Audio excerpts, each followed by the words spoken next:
Canada has some of the most remote natural areas in the world thanks to its extreme northern climate. And the beautiful Nahanni Valley, better known as the Headless Valley, is no exception. With its pristine river and towering canyons, Nahanni Valley offers visitors some of the most beautiful as well as deadly terrain to explore.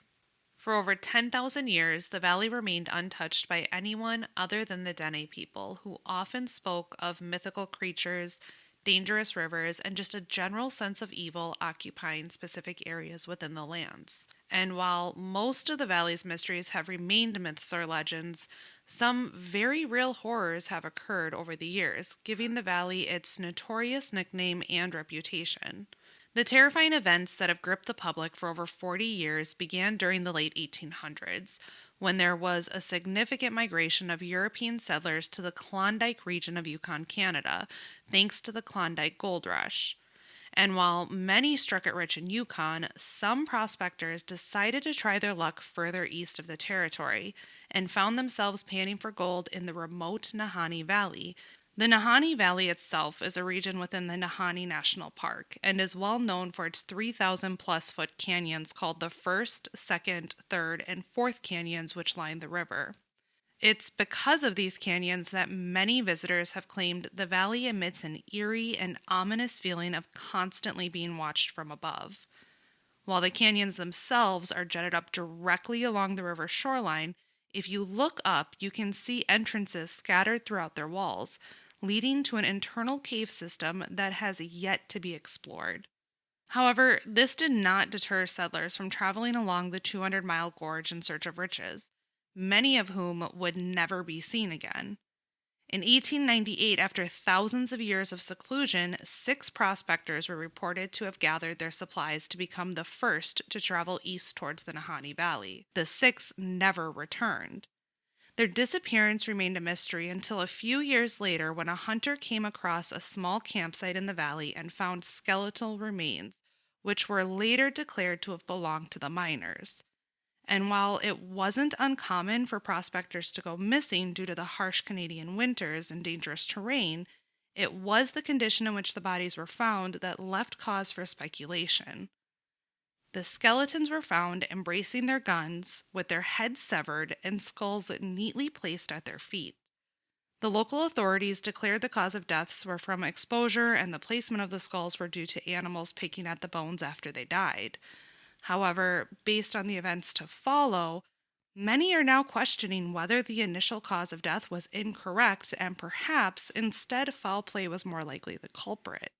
Only 8 years later, in 1906, brothers Frank and Willie McLeod would follow these 6 prospectors into the Nahanni Valley, also looking for the chance to strike it rich. The 2 brothers would also be reported missing 2 years later in 1908 when Charlie McLeod, a third brother, would lead a search party into the valley.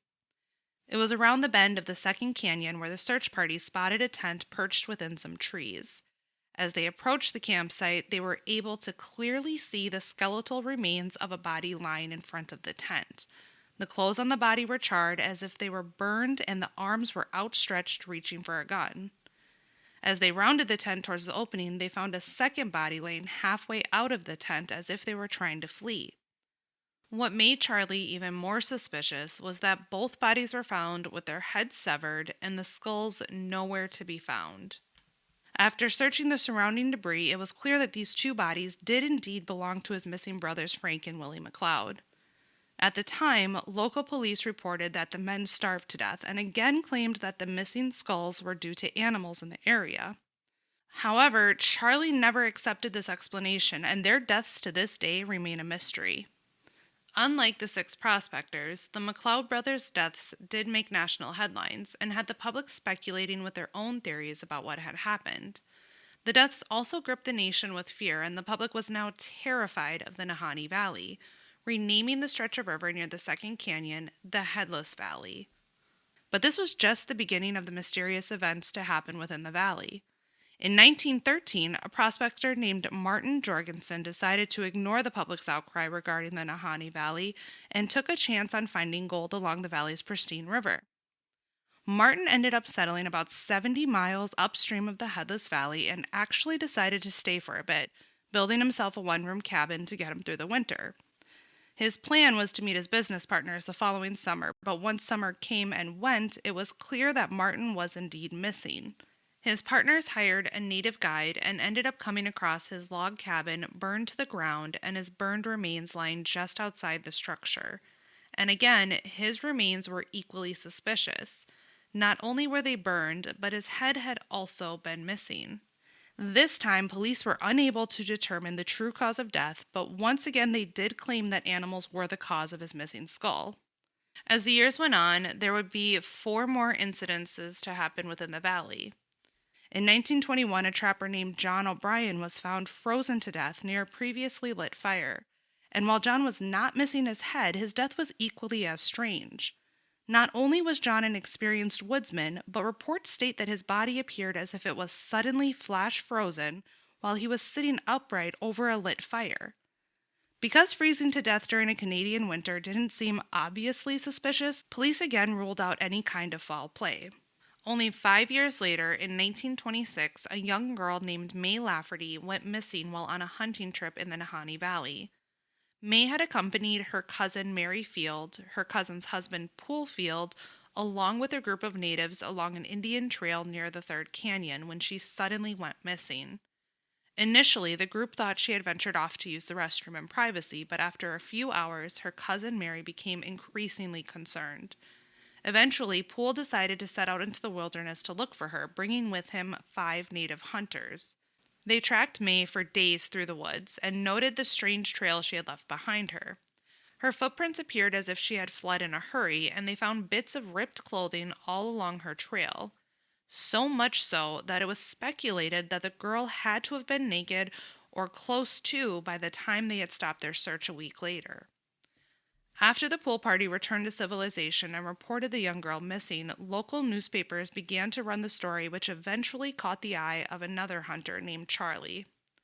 Charlie claimed to have been in the area of the Third Canyon around the same time that May went missing and recounted a bizarre interaction that he initially assumed must have been a dream. According to Charlie, he was woken during the middle of the night to the sound of rocks falling into the river.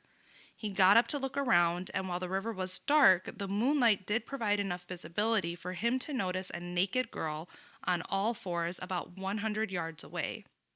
He claimed the girl appeared to have animal movements and wide, wild eyes, stopping periodically to look around before continuing to climb up the sheer rock wall.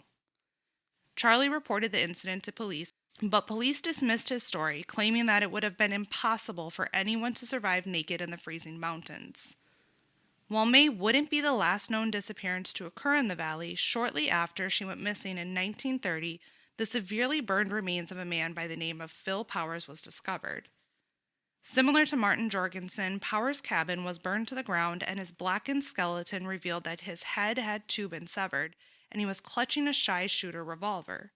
Accounts of what happened to his skull vary, with some reports claiming that it was missing entirely, and others state that it was found at his feet. Local police blamed a faulty stovepipe for burning down the cabin and again claimed that animals were the cause of his missing head. The final headless corpse to appear in the valley occurred in 1945. A 40-year-old French-Canadian prospector named Ernest Savard was found badly decomposed with his head severed while lying inside his sleeping bag on the shores of the Flat River. Authorities claimed cause of death was due to starvation and a severed head due to animals in the area who couldn't get at the rest of his body. Disappearances and strange occurrences continued to happen within the valley, with prospectors claiming to hear loud wailing sounds unlike any man or animal, along with sightings of white giants by the local natives. These strange events caught the attention of German magazine Spiegel in 1980, who decided to fund an expedition into the ominous valley led by 3 U.S. airborne troops. According to RGB Pub, their task was to stay in the Valley of the Headless for a month, documenting everything that happened. However, despite possessing combat experience and practical skills to survive in extreme conditions, the team soon found that they faced insurmountable difficulties. 2 days after arriving in the Headless Valley, the former paratroopers sent a radiogram, which said that the valley and they themselves were enveloped and tightened by something like a fog. After that, the connection with the detachment was interrupted, and the veterans disappeared without a trace. A rescue team was sent to help the paratroopers, but it also disappeared. And while many of these deaths and disappearances have been reported as individuals succumbing to the harsh environment, many think that there may be something a bit more sinister going on. The first theory that many have pointed to is that since majority of the beheadings included gold prospectors, that this was likely the cause of foul play, perhaps by someone who heard about the prospectors striking it rich and decided to rob and murder them. However, others feel that there is a more ominous, perhaps even supernatural theory behind both the deaths and disappearances to have occurred within the Nahanni Valley. According to the local Dene people who have inhabited the surrounding area for centuries, there used to be a cannibalistic, warlike tribe called the Naha tribe that occupied the Nahanni Valley. In fact, the name Nahanni itself is of Dene origin and means the river of the land of the Naha people. The Dene people have passed down an oral history describing how the Naha were a nomadic tribe that would often descend from their mountain homes to raid the Dene settlements. However, when they arrived at the Naha camps, the Naha tribe appeared to have completely vanished, leaving behind their belongings. To this day, there has never been a discovery of any remains of the Naha people, but some believe that the nomads may still roam the cliffs along the Nahanni Valley, and that they may be the ones responsible for the deaths and missing persons, while others think that something else entirely may be responsible for the Naha tribe's sudden disappearance. There is the idea that prehistoric beasts still roam the Nahanni Valley, thanks to the mountains that may have shielded the area from extreme cold during the historic ice age that completely wiped out giants such as the mammoths. Another theory are legends and myths of the supernatural that has haunted the valley for centuries. One of these legends speak of the evil spirit, a spirit that haunts the valley and makes itself known through otherworldly shrieks. Many prospectors over the years did report being awoken by these very shrieks in the middle of the night that belonged to no man or animal they had ever heard before. Other legends speak of creatures such as the Wahila, a great white wolf-like creature that has not only been spotted in northwest Canada and Alaska, but also parts of Montana and Michigan as recently as 2018. The Wahila is described as being a very large creature that has features of both wolf and a bear with snow-white fur covering its body. According to the legend, unlike the typical wolf, Wahilas are never seen in packs and are believed to be a solitary creature, and are described as having supernatural strengths. Many believe that the Wahila are to blame for the attacks within the Nahanni Valley, and a wolf-like creature would align with police reports of animals being the cause for the severed heads. Although the Wahila doesn't explain why the remains of missing persons were never found, and it also doesn't explain the numerous disappearances of individuals who seemingly vanished into thin air, similar to the Naha tribe years before.